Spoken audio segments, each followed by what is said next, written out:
Hello guys, આજે આપણે બનાવશું ફરાળી સાબુદાણાના વડા. જે આ રીતના આપણે એકદમ ક્રિસ્પી અને અંદરથી સોફ્ટ એવા સાબુદાણા વડા રેડી કરેલા છે. ફરાળમાં ખૂબ જ ટેસ્ટી એવા લાગે છે અને પેટ પણ ભરાઈ જાય છે. આ રીતના આપણે 3 કલાક સાબુદાણા પલાળેલા છે. 500 ગ્રામ સાબુદાણા લીધેલા છે.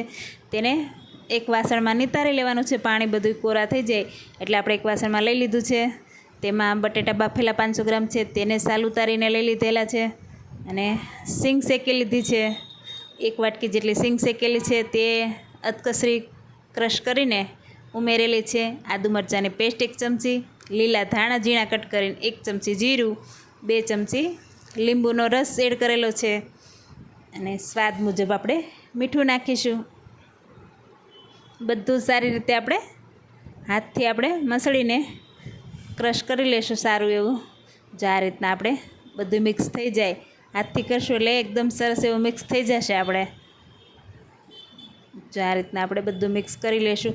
ટીકી થાય એવો, લોટ બંધાય એવું રેડી કરવાનું છે. તમે જોઈ શકો છો આ રીતના આપણે રેડી કરી લીધો છે. મસાલો બધો મિક્સ થઈ ગયો છે. ત્યાર પછી આપણે મરી પાવડર ઉમેરેલો છે. 1 ચમચી મરી પાવડર નાખવાનું છે. બટાકું હોય એટલે વાયુ ન કરે અને ટેસ્ટ પણ મરીનો ખૂબ જ ટેસ્ટી આવે છે. આ રીતના આપણે બધું મિક્સ કરી લીધું છે. ત્યાર પછી આપણે ટીકી બનાવશું. તેને વડા, તમે વડા પણ કહી શકો છો અને ટીકી પણ કહી શકો છો. આ રીતના આપણે હાથમાં એક લોયું લઈને આ રીતના હથેળીમાં ટીકી બનાવી લેવાની છે. જો આ રીતના વડા જેવું રેડી કરી લીધું છે. ખૂબ જ જલ્દી બની જાય છે અને ફરાળમાં ટેસ્ટી એવું ખાવાની પણ મજા આવે છે. આ રીતના આપણે બધાય વડા રેડી કરી લેવાના છે. તમે જોઈ શકો છો. તમે બીજું પણ બનાવીને બતાવું. આ રીતના બીજી પણ બનાવી લીધી છે ટીકી.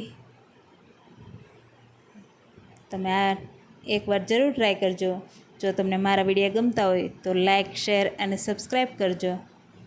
બધી ટીકી રેડી થઈ જાય પછી આપણે તેલ ગરમ કરવા મૂકવાનું છે. થોડું તેલ મીડિયમ થાય એટલે આપણે ટીકી ઉમેરશું.